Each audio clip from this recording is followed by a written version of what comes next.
দুর্গাপুজোর আগে নেপালের এমন অবস্থায় তারা সমস্যায় পড়ে গেছেন। নেপালের এমন ভয়াবহ পরিস্থিতিতে বিভিন্ন ফুল নেপালে আর পাঠাতে পারছে না চাষি থেকে শুরু করে অনেক ফুল ব্যবসায়ীরাও সকলেই সমস্যায় পড়েছেন। তাদের এমন পরিস্থিতিতে ফুল হঠাৎ না পাঠাতে পারায় তারা আর্থিক দিক থেকে বহুত সমস্যায় পড়ে গেছেন। নদিয়ার ধানতলা, নোকারি, পূর্ণনগর, মাঠকুমড়া এলাকার চাষিরা শুধুমাত্র ফুল চাষ করে থাকেন। এখানে ধান, গম, সবজি চাষ না করে শুধুমাত্র ফুল চাষ করেই জীবিকা নির্বাহ করেন বছরের পর বছর। সমস্যা দেখালে নেপালে যা বন্ধ হয়ে গেল, ফুল চাষিরা নেপালে যায়, এবার গেলে এবার ওখানে ফুল বিক্রি হয় ভালো দামে, সেটা আর হচ্ছে না।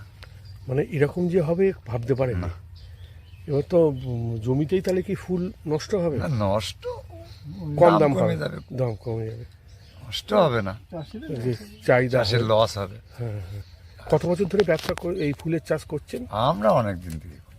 জেলার ফুল চাষিরা অধিকাংশ এই ফুলের ওপরেই নির্ভরশীল। নদিয়ার ধানতলা এলাকায় বিস্তীর্ণ এলাকা জুড়েই রয়েছে এই ফুল চাষের জমি, আর এখানে অধিকাংশ চাষিরাই ফুল চাষ করেই জীবিকা নির্বাহ করেন। ফুল চাষের ওপরেই তাদের জীবিকা নির্ভরশীল।